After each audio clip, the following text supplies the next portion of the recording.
when Shiva meets Shakthi. A few 100 million years ago, when continents on Earth were not separated by oceans but existed as only one supercontinent, a valiant and powerful king called Susena ruled there. To spread his empire far and wide and to establish himself as a Chakravartin, a world emperor, his royal council advised him to do Ashwamedha Yajna. Ashwamedha Yajna or horse sacrifice was undertaken only by the greatest of the great kings to demonstrate their sovereignty over all other states and rulers. A royal steed was let loose, and the king's retinue would follow the horse. Wherever it would roam, that area would come under the command of the king. If any other ruler challenged the new sovereign by holding the horse captive, there ensued a bloody battle. Susena's horse covered great distances, and no other king dared to challenge him. Several weeks passed, and his territory expanded to many new states. One day, the horse stopped to drink water from a pond, which was in a secluded ashram in a forest next to a giant mountain called Ganda. Only a few yards away from the pond was an old banyan tree, its periphery stretching several tens of cubits. Under the tree sat a radiant rishi, unmoving in deep samadhi. His name was Gana. Unaware, Gana sat still like a rock, his Kundalini latched to his Sarasrara and drinking nectar like a child suckles his mother's breast. Various ministers of the king, who were part of the retinue and followed the horse, camped in the shade next to the pond without paying their respects to the great rishi. With a view to relax, they opened bottles of wine and began conversing with each other. A few hundred soldiers pitched their tents a little away. Gana's son, a great tapasvin and a rishi himself, saw all this as arrogance and intrusion. He could not bear the disrespect shown to his father. "Oh, foolish men," he roared, "you are drunk on pride like your king. Go tell him that I've captured his horse." The ministers didn't take this lure too well and immediately ordered their soldiers to arrest him. The young rishi whispered the mystical mantra of the Devi Jaya and turned advancing soldiers into a mound of ashes. All this happened too fast. Some of the ministers were still mounting their horses. Trembling with fear, they fell at his feet and sought his forgiveness. He didn't utter a word though, and just walked into the mountain with the royal horse and disappeared like soul does at the time of death. They paid their obeisance to Gana, who was still in deep samadhi, and went back to their king. Susena heard the whole story and instructed his younger brother Mahasena, known for his great wisdom and valor, to approach the rishi with the greatest humility and beg his pardon. "Don't take any troops with you," he said. "Go like a seeker." Mahasena immediately left for the ashram and reached there a few weeks later. The rishi was still in samadhi. His son was standing a little away guarding his father, like eyelids guard the eyes. Mahasena did a full-length prostration in front of the rishi and placed a basket of fragrant flowers, dry fruits, sweetmeats, along with a shawl of silk. He then folded his hands and sat there in waiting. Gana's son was pleased with the demeanor of Mahasena. "What do you seek, O noble one?" he said. "I'm his son." Mahasena offered his obeisance to the young sage as well and spoke in a low voice. "I wish to speak to your father, if I may." "I too can grant you whatever you can imagine," the young rishi said. "I give you my word." "I'm eternally grateful to you," Mahasena replied. "Please grant me an audience with your father today. My father is in Kevala Nirvikalpa Samadhi." Kaivalya Nirvikalpa Samadhi. Piercing all the chakras, his Kundalini had reached Sahasrara, and he sits above and beyond all the physical elements and needs of his body. He will not come out of this state for 12 years. Nearly 5 have passed and 7 remain. "But since I've already given you my word," he added, "I'll do a transference of thought that will cause a ripple in his state of superconsciousness." The young rishi sat cross-legged and began an intense meditation. A Muhurta, 48 minutes later, he looked at Mahasena and said, "My father has become aware of his mind now. He'll open his eyes any moment." Hardly he had completed his sentence when Gana spoke in a soft voice. "May you live, Mahasena." Mahasena clasped the rishi's feet and pleaded guilty on behalf of the state. Gana reproached his son for acting recklessly and instructed him to immediately release the horse. Bowing before his father in apology and remorse, he went toward the mountain, vanished, and emerged with the horse a few moments later. Mahasena pinched himself and rubbed his eyes to make sure he wasn't dreaming. More interested in the unthinkable he had just seen than the horse, he asked the young rishi, "O great Tapasvin, I just saw you disappear into the mountain and then manifest yourself out of thin air." "Show him your mountain," Gana said, with an all-knowing smile, mischievous like a child's. "He is a long life." Tethering the horse outside, the young rishi took Mahasena close to the mountain. Mahasena stood there dumbfounded as the rishi's son said, "Come, let's enter." "Enter where? How?" he thought, for there was no door. Reading his mind, the young sage said, "This is my creation, and you'll have to be in my state of consciousness to experience my world." Saying this, he entered into the mind of Mahasena and triggered an expansion of consciousness. Soon, Mahasena didn't see his body as one solid block, but a colony of billions of tiny units. Each one was simply a passage of energy. Each one was energy, in fact. Effortlessly, he followed the young rishi and both entered inside the mountain. Mahasena was startled beyond what words can ever express. This was not just a mountain from the inside. It was a whole universe. There were billions of twinkling stars, a moon, rivers, mountains, trees, birds, fishes, mammals, and reptiles. It had everything in it. It was a vast creation. They traveled at the speed of light from one location to another.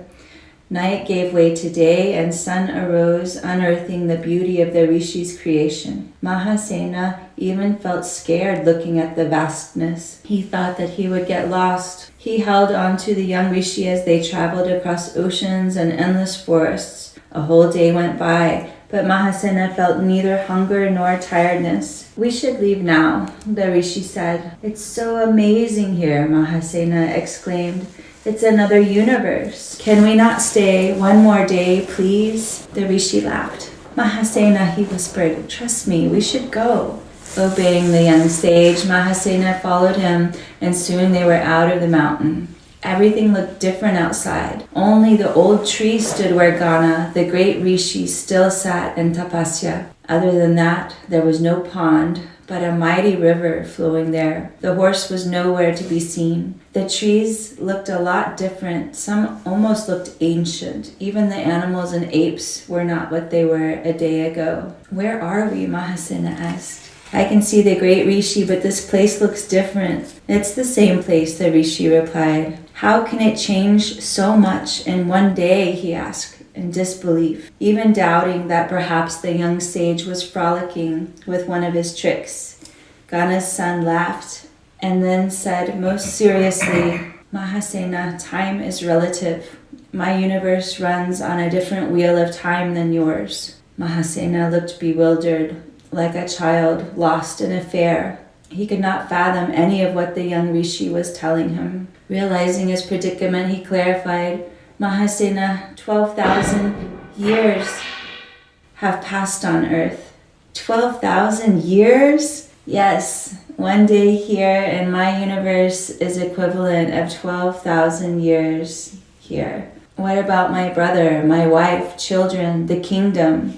Mahasena said, as if he just woke up from a dream, a feeling that wasn't entirely incorrect. "They were all gone, Mahasena," the rishi said.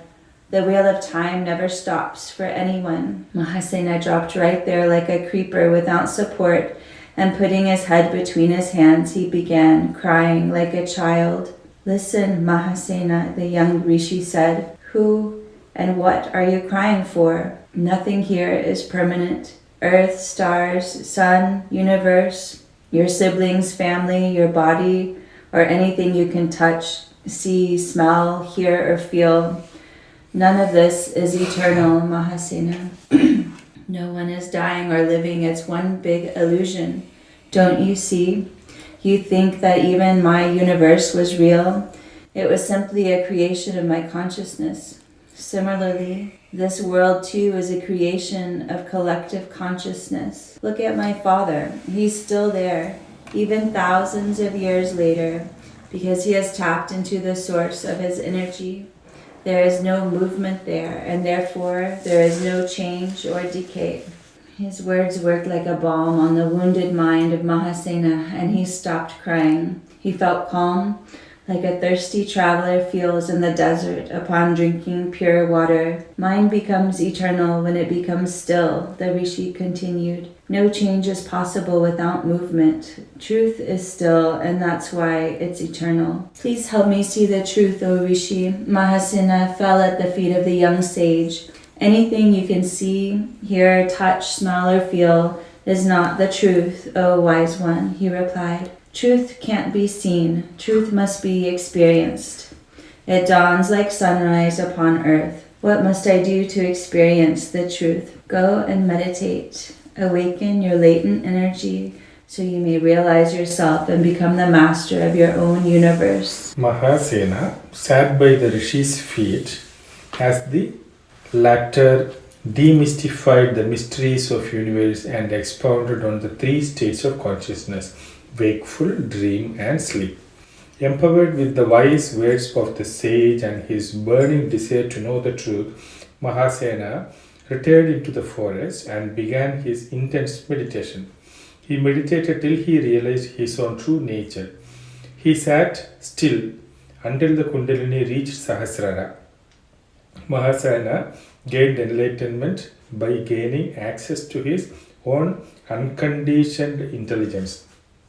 Awakening of the Kundalini is realization of your pure abstract intelligence, the type that is not conditioned by your fears, emotions, and worries. It is your pristine nature. When you are able to tap into this latent source of energy, you truly become the master of your universe. You can manifest whatever you wish in your life because your scale of consciousness is no longer limited to your body alone. It envelops the whole universe. If you observe, you will notice that no matter how hot it may be on any given day, the warm and bright sunlight doesn't burn anything. Objects can become hot, they can even melt, but they don't burn. On the other hand, if you pass sunlight through a lens, the focused beam of light can easily cause a spark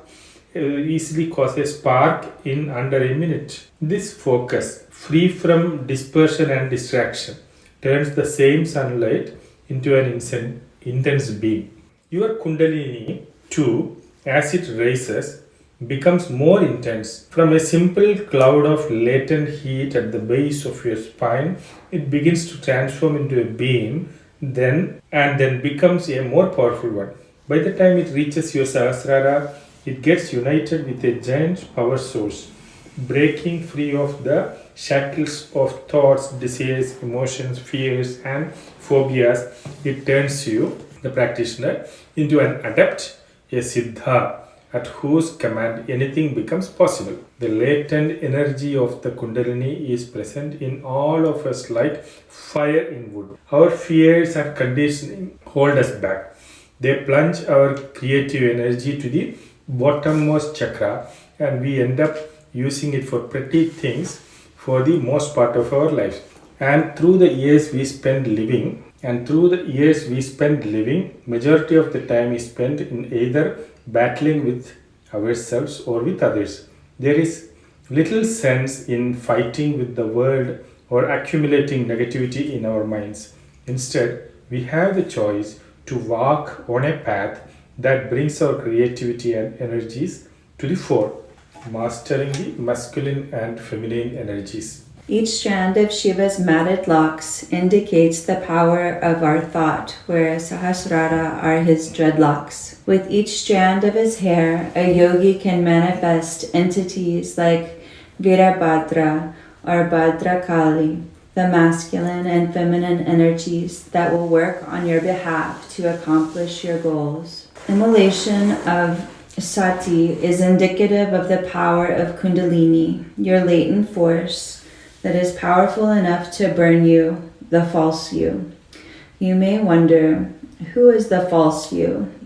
Most of our labels like sister, brother, daughter, son, mother, father, husband, wife, and so on shape us and dictate our behavior. But beyond these roles, away from being a man or a woman, beyond even your body, is the purest form of energy, the energy that is the basis of our very existence and potential. Yogi in his own right is incomplete because yogi can just burn all afflictions and everything. Shiva turned Manmata, Cupid, into ashes. But that is not the long-term solution because our afflictions too are potent energies. It is only that they are misdirected. Therefore, the key is to channelize, to harness, and to regulate. And for that to happen, we must be at ease with our opposites within us. The union of Shiva and Shakti to produce an offspring who would save the devas represents your immense power that emerges when the Kundalini meets Sahasrara, when your polar opposite joins its source from within.